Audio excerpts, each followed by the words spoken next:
Oi pessoal, sejam muito bem-vindos a mais um vídeo aqui no canal. No vídeo de hoje eu vou responder as perguntas que vocês me deixaram numa postagem aqui na aba comunidade. Então sempre fiquem de olho, que eu sempre faço essas postagens para vocês deixarem suas perguntas. O vídeo de hoje é de tema livre, então a gente vai conversar sobre muitos assuntos legais.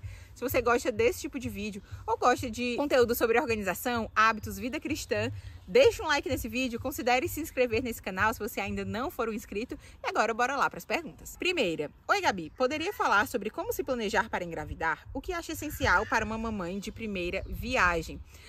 Eu acredito que a primeira coisa que você precisa pensar é que esse tipo de planejamento do tipo, eu vou engravidar em 2025, não está no seu controle. E por que eu falo isso? Porque eu já vi muita gente se frustrar do tipo, eu quero engravidar agora.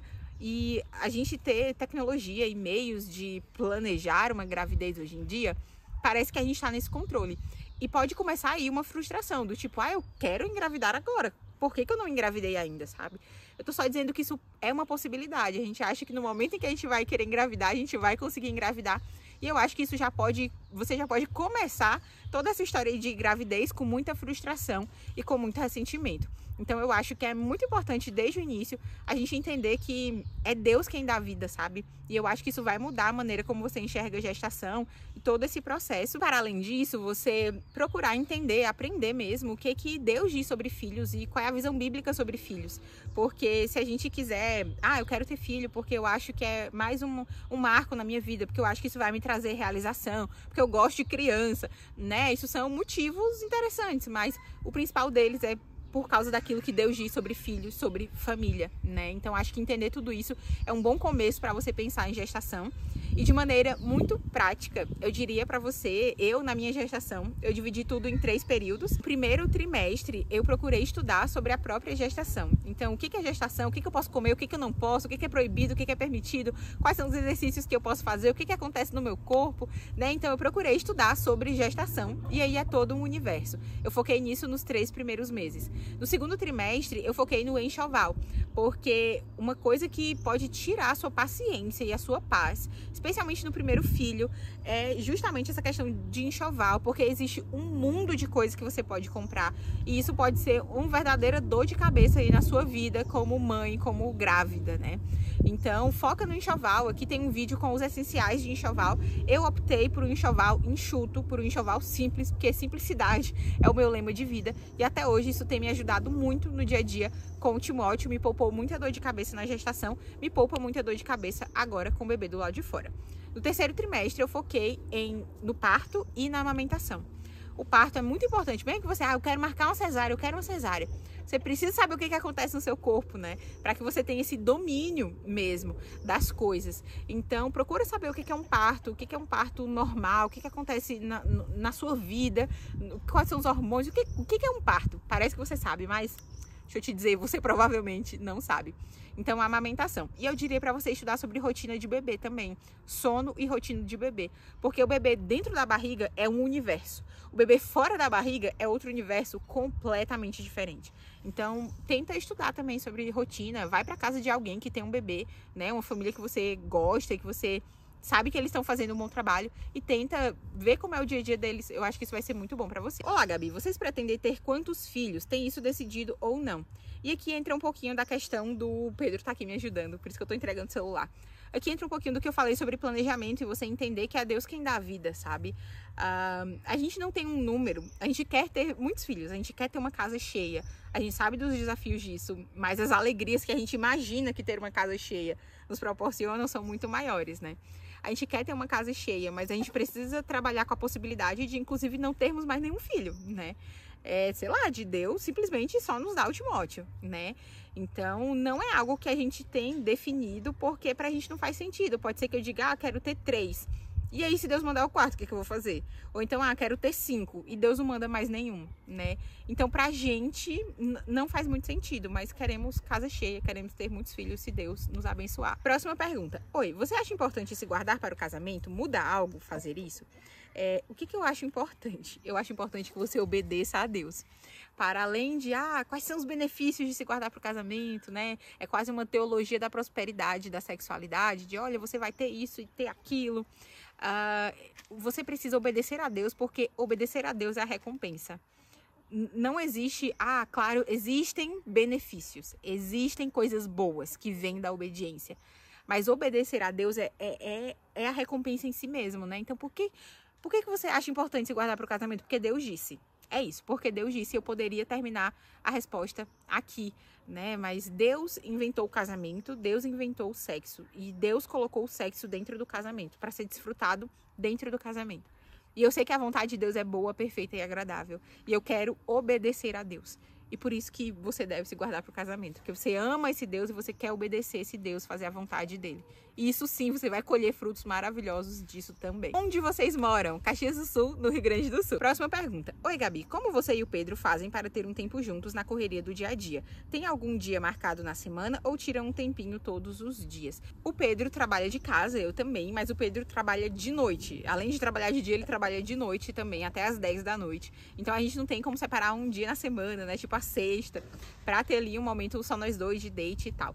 Mas o que a gente faz? Nós dois trabalhamos de casa, então a gente sempre procura ser intencional nas nossas conversas e gasta tempo juntos, né? Sempre que a gente pode. A gente é bastante intencional nisso, apesar de não ter um dia marcado no calendário. Eu queria mesmo, mas não é algo que é uma possibilidade para nós hoje.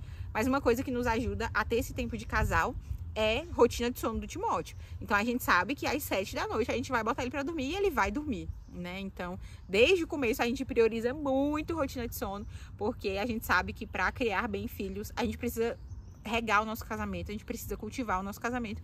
Então, ele dorme e a gente tem nosso tempo quando o Pedro não tem aula, né? Porque ele trabalha até às 10. Mas esse é um tempo que a gente sabe que a gente tem se o Pedro estiver livre, e a gente sempre procura ser bem intencional no nosso dia a dia juntos. Próxima pergunta. Oi, Gabi, gosto muito dos seus vídeos, te acompanho há bastante tempo. Vi que mudaram de igreja, poderia falar sobre o motivo da mudança e qual igreja estão frequentando? Tem uma outra pergunta sobre esse assunto, mas respondendo primeiro a pergunta em que igreja nós estamos congregando, né? Nós somos membros da Igreja Aliança Bíblica de Caxias do Sul. E tem outra pergunta que é bem parecida, o que levou vocês à mudança de igreja, como os irmãos da antiga igreja reagiram. E tem uma terceira pergunta que é mais sobre doutrina, sobre a mudança de igreja, e, né, isso, como os irmãos reagiram. E vocês sabem que tem os galos aqui ao redor, né? Porque eu estou gravando ao ar livre, inclusive vocês gostaram muito desse cenário. Mas sobre a mudança de igreja, gente, mudar de igreja e como as pessoas reagiram envolve outras pessoas. Aqui no canal eu compartilho aquilo que o Pedro e eu, como família, alinhamos, né? Aquilo que a gente pode compartilhar e escolhe compartilhar. Tem coisas que estão muito numa esfera privada, e falar como as pessoas reagiram, o que foi que aconteceu, a gente já começa a entrar na vida de outras pessoas e não é nossa intenção, e a gente acredita que não é o correto. O que eu posso dizer é que a gente não saiu, não teve nenhuma briga, né? A gente não foi lá e brigou com ninguém, e também não teve nenhuma mudança de convicção teológica. Então, a gente saiu porque começamos a concordar com outra coisa, a seguir outra doutrina. Inclusive, tem uma pergunta que fala sobre isso e eu aproveito para complementar essa resposta. Gabi, como foi o processo de mudar de uma igreja presbiteriana e ir para uma batista com doutrinas distintas? Vocês conseguem lidar bem com isso? Eu sou presbiteriana também. Eu amei essa pergunta e eu acho que vai ser bom já deixar isso registrado aqui. A gente era da igreja presbiteriana. Gente, eu sou presbiteriana desde os meus 8 anos de idade. E aí, hoje, a gente está na Aliança Bíblica, que é uma igreja que não tem batista no nome, mas ela segue uma teologia mais batista e o que se diz hoje batista reformado, que segue ali as doutrinas da graça. E pra gente, sim, nós tivemos que abrir mão de algumas convicções. A gente ainda tem as nossas convicções, por exemplo, batismo infantil, nós somos muito aliancistas. Se bem que a nossa igreja também é meio aliancista, né? Mas o que eu quero dizer é que sim, a gente teve que abrir mão de algumas convicções, mas assim, poucas, porque, querendo ou não, a doutrina é muito parecida de uma igreja presbiteriana com uma batista reformada, né? Eu não vou usar exatamente esse termo, porque não é esse o termo que a nossa igreja usa, mas é uma igreja batista que crê nas doutrinas da graça, né? Você pega ali os 5 solas, os 5 pontos do calvinismo, pronto, esse é o escopo ali da doutrina. Então, pra gente, a gente teve que abrir mão de algumas coisas, mas o grosso da teologia é muito parecido. Então, chegou um momento da nossa vida, e entra a questão da mudança de igreja, que estar numa igreja ali que a gente tivesse bons relacionamentos, uma igreja saudável, que a gente considerasse saudável, que a gente quisesse ali criar os nossos filhos, ficar naquela igreja a longo prazo, abrir mão de poucas coisas para ter isso pesou muito mais, foi muito maior, e por isso que a gente mudou. É engraçado que o pastor pregou sobre Coríntios, né? Estão fazendo uma série lá na igreja sobre Coríntios, e o pastor falou sobre unidade, que unidade não é concordar exatamente com tudo, isso é uniformidade, né? Unidade é a gente discordar de algumas coisas, mas conseguir continuar caminhando junto. Então, como eu disse, no grosso ali da fé cristã, das doutrinas muito parecidas com o que a gente concorda, a igreja tá ali alinhada, né? Mas tem coisas, obviamente, que a gente pensa um pouquinho diferente, mas não são coisas que nos levam para longe da igreja. A gente continua caminhando com a igreja e estamos muito bem, muito felizes, graças a Deus. Próxima pergunta. Oi, Gabi, seu conteúdo sobre organização tem salvado os meus dias. Ai, que coisa boa, fico muito feliz. Você faz atividades com o Timóteo, brincadeiras e estímulos? E, assim, o que eu posso dizer sobre brincadeiras, né? Coisas, eu acho que tem alguma pergunta mais lá na frente parecida com essa, assim, o que eu faço de atividades cognitivas e essas coisas todas com o Timóteo. Eu percebi, gente, nesse 1 ano e meio sendo mãe, que se você deixar a criança ali com você, o mundo é a escola dela. Do tamanho do Timóteo, tudo é aprendizado, aprendizado motor, aprendizado cognitivo. O Timóteo começou a falar agora um monte de palavra nova. E não teve eu ensinando com um livro, olha filho, isso aqui é casa, a casa, né? Não teve. Dessa idade, a criança vai aprendendo porque o mundo vai ensinando. Então, se você deixar ela livre ali participando, você trata a criança como um ser humano criado à imagem de Deus, capaz de aprender coisas, a criança vai aprender. Então, a minha filosofia é muito, eu preciso viver a minha vida e eu tenho um filho. Eu vou viver a minha vida tendo um filho, então eu não separo as coisas. O Timóteo participa muito das coisas comigo. Eu até fazia e faço uma ou outra atividade direcionada ali com ele, mas eu percebi que pra gente tem funcionado muito deixar que ele viva a vidinha dele junto com a gente, né? Então ele vai aprendendo enquanto eu cozinho, ele vai aprendendo que o fogão é quente, então ele não pode mexer ali. Ele vai aprendendo palavras porque a gente tá constantemente falando com ele o mais corretamente possível, apesar da gente querer falar com vozinha de neném, mas a gente fala com ele, a gente lê pra ele, a gente canta com ele. Então tudo isso ele tá aprendendo a viver, aprendendo a andar, aprendendo a falar, né? Então eu estou nesse lugar assim de que eu não preciso me estressar, vou fazer uma atividade aqui com ele. Gente, a atividade dele é viver e ele vai aprendendo enquanto ele vai vivendo. É assim que eu tenho feito. Como eu disse, tinha uma pergunta parecida, mas aqui ela fala especificamente de telas, então eu acho importante complementar. Dá algumas dicas de como você faz com o Timóteo para evitar telas. Quais atividades cognitivas costuma inserir no dia a dia? O que eu faço para evitar telas? Primeiro, eu decidi resolutamente não dar telas.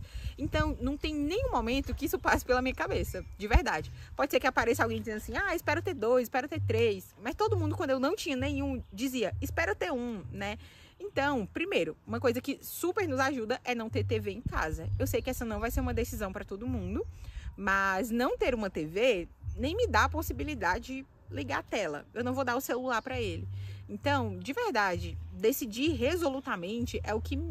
Porque, gente, juro pra vocês, no meu dia a dia, por mais desesperada, assim, cansada, ruim das ideias que eu esteja, não passa pela minha cabeça. E aqui eu não tô julgando você que tá morta de cansada, precisando de 5 minutos de paz e de sossego, que você dá a tela pro seu filho.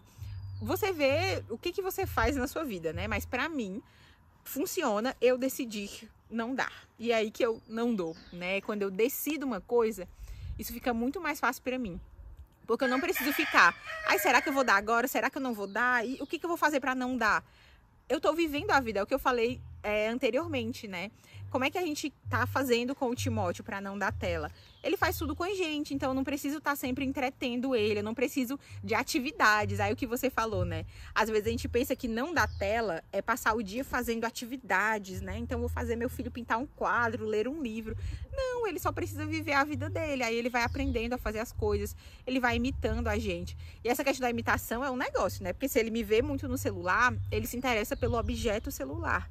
Mas pra gente decidir não dar tela foi o principal e viver a vida junto com ele, né? Então ele vai aprendendo, tá ali sempre com a gente, sempre ao nosso redor E aí é assim que a gente não precisa entretê-lo. Meu marido disse que crianças não precisam ser entretidas, elas precisam ser incluídas. E eu gostei muito dessa frase, eu acho que é bem por aí que a gente caminha. Próxima pergunta: como vocês organizam as finanças da casa? Tem uma outra pergunta sobre finanças também. E nós estamos trabalhando, né, com uma planilha, colocando os nossos gastos lá. Posso deixar aqui embaixo a planilha do Breno, né? Meu marido comprou a planilha do Breno, é um cara aí que fala sobre finanças e ele gostou muito da didática dele. E nós estamos colocando nossas informações lá na planilha, mas nós não somos... Gente, eu sempre recebo pedidos de dicas de como lidar com finanças. Eu acho que é porque eu falo sobre organização, mas a verdade é que a gente não é nenhuma autoridade em organização financeira. Estamos caminhando para lidar cada vez melhor com isso, porque é um universo à parte que a gente precisa de habilidades, né, para lidar com isso mesmo. Mas a planilha do Breno tem nos ajudado nesse processo de organização. Próxima pergunta: quais conselhos você dá para quem quer manter um canal no YouTube? O primeiro conselho é: escolha muito bem o seu nicho. O que você quer falar? No que você é bom, né? O que você tem alguma coisa a contribuir com as outras pessoas? Porque às vezes a gente pensa assim: eu gosto da fulana que fala de maquiagem, aí eu vou falar de maquiagem. Não necessariamente. Então você tem alguma coisa para falar? O que você tem para falar para as pessoas? Segundo lugar, uma coisa bem prática: escolha um dia, nem que você, vou começar com um vídeo por semana. E seja fiel nisso aí, sabe? Isso foi algo que por muito tempo eu não levei muito a sério e faz muita diferença aqui no YouTube. Então escolha um dia na semana, vai sair vídeo novo toda quarta às 7 horas da noite. Procure ser fiel nisso, porque a plataforma YouTube privilegia muito essa previsibilidade. Por quê? Porque nós aqui que estamos consumindo o YouTube, eu abro lá toda segunda-feira, meio-dia, e eu queria assistir o vídeo lá da pessoa que diz que posta segunda-feira, meio-dia. E é muito frustrante quando não sai um vídeo na segunda-feira, meio-dia. Então seja constante, seja bem fiel ali no que você se propõe a fazer, né, com relação a essa questão da periodicidade. Periodicidade, falou certo? Eu tenho muito problema com essa palavra. Periodicidade, tá certo. Próxima pergunta: vocês já ensinam ou pretendem ensinar o inglês ao Timóteo ainda bebê? Se já o fazem, quais métodos ou dicas poderia dar nesse sentido? Assim, a gente não tem nenhum método, mas a gente pretende sim. O que eu posso dizer? O Pedro é professor de inglês, né? Então, teoricamente, isso já resolveria todos os nossos problemas. Mas a gente tem percebido, agora que o Timóteo está começando a falar português, mas ele sabe falar uma palavra em inglês. Ele sabe falar peach, que é pêssego, porque ele gosta de um livro que tem lá um menino que sai de dentro de um pêssego. E ele aprendeu a falar peach. A gente tem percebido que ele está aprendendo português, né? Assim, vendo a gente falar. Então a gente quer continuar inserindo o inglês na vida dele, à medida que a gente insere o inglês nas nossas vidas, né? Então a gente lê a Bíblia em inglês, a gente conversa em inglês às vezes, e a gente quer continuar fazendo isso cada vez mais. Mas, ao mesmo tempo, queremos sim estudar sobre métodos de criação bilíngue. A gente ainda não tem nenhum, inclusive se você tiver, né, alguma dica de gente que fala sobre isso, deixa aqui nos comentários que a gente quer começar a ser mais intencional nessa questão aí da criação bilíngue, mas sim, queremos ensinar desde sempre inglês para o Timóteo. Tem uma outra pergunta aqui que também é sobre finanças, eu já meio que respondi, mas é sobre finanças e minimalismo, se a gente é adepto do minimalismo, porque o minimalismo tem muito a ver com essa questão do que comprar, o que não comprar, e por mais que vocês me vejam falando muito sobre comprar em brechó, calcular muito bem as compras que a gente faz, eu não sou minimalista, nós não nos consideramos. Na verdade, a gente está meio distante do minimalismo. Eu diria mais que a gente busca uma vida simples, uma vida intencional. E pode parecer que isso é minimalismo, mas eu acredito que buscar a simplicidade enquanto disciplina espiritual tem muito mais a ver conosco do que a vida quase que estéril que é o minimalismo, sabe? Eu acredito pessoalmente que o mundo é exuberante demais, extravagante demais, exagerado demais para o minimalismo. E eu acredito que o minimalismo também tem muito uma questão de convicções próprias, né? Então, minha vida vai funcionar desse jeito. E nós temos muito a hospitalidade como um pilar na nossa vida. Então, a gente precisa se moldar muito às outras pessoas em determinados aspectos por causa disso, né? Então, acredito que, não, a gente vive desse jeito, então vai ficar estranho para as pessoas virem na nossa casa. E eu sei que tem pessoas que são minimalistas que não são assim, mas pra gente não faz sentido. É uma filosofia que gosto sim de algumas coisas, né, da intencionalidade, gosto demais, mas eu não me considero minimalista. Próxima pergunta, na verdade tem duas perguntas sobre desmame. Oi Gabi, como você fez para retirar a mamada do Timóteo às 5 da manhã? E tem uma outra pergunta sobre, perguntando, né, se a gente já desmamou o Timóteo, se eu já desmamei o Timóteo, se não, se eu tenho dicas, né, se sim ou se não, se eu tenho dicas disso. A mamada das 5 da manhã, o Timóteo só tava mamando às 5, voltava a dormir. e ali antes de dormir de noite. Eu tirei a mamada das 5 porque eu queria dormir mais, né? Eu queria descansar, porque às vezes ali ele acordava às 5 e eu não conseguia mais voltar a dormir. Como foi que eu tirei? Como eu tirei todas as outras mamadas, né? Ele acordava ali querendo mamar, eu pegava, acalmava, devolvia pro berço. Pegava, acalmava, devolvia pro berço. É um processo cansativo. Tem um método, né, que tem esse nome, que é pick up, put down, que você pega o bebê, acalma e bota ele no berço. E foi assim que eu eduquei o sono do Timóteo, né? Então, esse é o momento de dormir. Pego, acalmo, aconchego, acalento, canto pra ele, mamãe tá aqui, filho. Nada brusco de, você vai dormir porque eu tô mandando, né? E coloco no berço. Foi assim que eu fiz pra retirar a mamada das 5 da manhã. Uns 2 dias depois, ele já não tava mais pedindo. E aí tem aquela questão da resolução. Eu decidi tirar a mamada da manhã. Então eu não dei mais. Ele chorou, eu não dei mais. Eu sabia que ele não estava com fome, eu sabia que ele não estava necessitado, desesperado. Eu sabia que ele queria mamar por hábito, por um hábito que ele tinha a necessidade e que agora ele não tem mais, né? Porque ele já consegue ir ali até às 6h30, 7 da manhã, que é quando ele acorda. Então eu decidi não amamentar mais. E desde o momento que eu decidi não amamentar mais às 5 da manhã, eu não amamentei mais. Tô falando assim, parece fácil, mas não foi fácil. Tem choro e ranger de dentes aqui desse lado. Um luto até de estar quase desmamando meu bebê, mas eu decidi fazer isso porque eu sei que é bom pra mim e é bom pra ele também.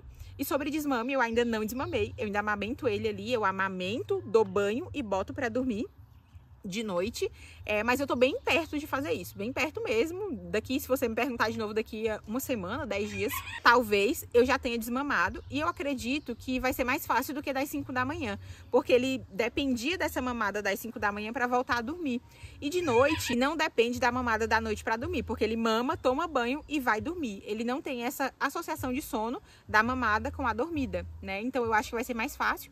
O que eu vou fazer para ele é dar um leitinho de vaca no copinho, né, no canudinho ali, copinho com canudo. Ele vai tomar o leitinho, depois eu dou banho, depois eu boto pra dormir. Como eu disse, se você me perguntar daqui a uma semana, talvez eu já tenha desmamado ele. Próxima pergunta: você escuta podcasts em inglês? Deixe dicas para nós. Eita, não vou saber dizer, mas eu tenho da Alyssa Childers, acho que é assim o nome dela, eu gosto muito. Vou deixar aqui nos comentários pra vocês. Tem o podcast do John Piper, o Ask Pastor John. Eu gosto do podcast do John Piper para aprender inglês porque John Piper fala muito devagar. Muito devagar. Então você consegue compreender muito facilmente o John Piper. É um outro podcast que eu gosto. Qual mais que eu gosto? Help Me Teach the Bible. Help Me Teach the Bible. É um podcast maravilhoso com a Nancy Guthrie. Acho que é assim. Ela traz vários entendidos estudiosos da Bíblia maravilhosos. E ela fala sobre vários temas da Bíblia, vários livros da Bíblia. E, assim, gente, é um podcast, assim, maravilhoso. Gosto demais do Help Me Teach the Bible. Próxima pergunta. Gabi, quais leituras e conteúdos, cursos você indica para quem está no primeiro trimestre de gestação? Admiro a leveza como você leva a maternidade e quero aprender desde já. Assim, curso, eu não fiz nenhum. Eu fiz algum curso durante a gestação? Não fiz, né? Mas assim, um curso que eu recomendo muito mesmo é o da Marcela. Ela fala sobre educação do sono. Então, antes mesmo de você ter o bebê, eu já recomendo que você assista o curso da Marcela. Vou deixar o link aqui embaixo também, porque ela vai te ajudar a entender o que é um bebê, qual é a rotina dele, quais são as demandas dele. Sobre gestação, amamentação, pior que eu não tenho nenhum assim para indicar, mas um perfil que eu gosto muito, que eu aprendi muito sobre gestação com essa pessoa, é a doutora Bianca Nigro. Ela tem um perfil chamado Obstetrícia para Você. Gente, o conteúdo dela vale ouro.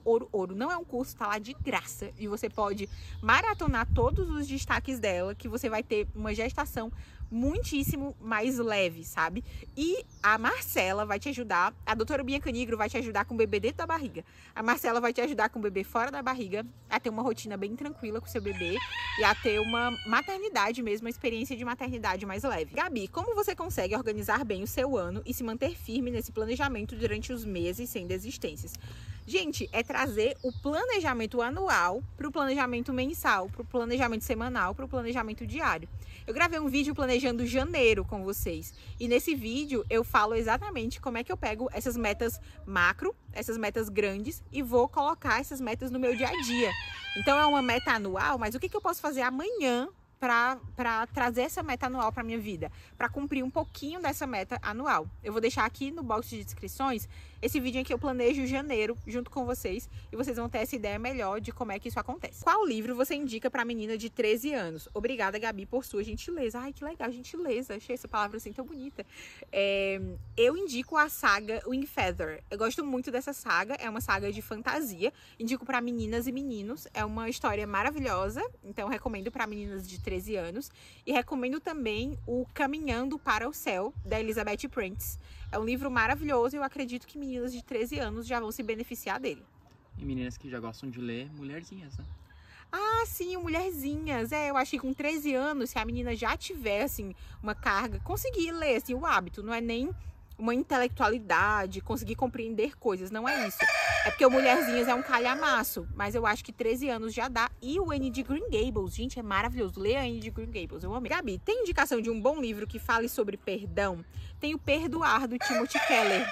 Eu não li, mas eu gosto muito do Tim Keller e é um livro escrito por ele, né? Então tem o Perdoar. Tem um livro que o Pedro estava aqui me lembrando, que é o Gilead, da Marilynne Robinson. Ele é um livro de ficção e ele fala de perdão. Assim, ele não vai te ensinar proposições da Bíblia acerca de perdão, mas você vai ser mexido aí com relação a esse assunto. É isso, pessoal. Eu espero que vocês tenham gostado dessa conversa. Posso trazer mais vídeos desse tipo se vocês gostarem. Para isso, deixem um like nesse vídeo, que aí eu vou saber que vocês gostam desse tipo de vídeo misturando vários assuntos. Não se esqueçam de que nós temos uma plataforma de apoiadores que funciona lá pelo Apoia-se. Você pode clicar no primeiro link aqui da descrição e ver todos os benefícios que os apoiadores aqui do canal têm acesso. Por lá você pode me ajudar com o valor que você pode escolher e você pode ter acesso ao Clube do Livro, aula exclusiva sobre hábitos e disciplinas espirituais, tem bastante coisa interessante por lá. É isso, muito obrigada por me acompanharem até aqui. Até o próximo vídeo, Deus abençoe vocês.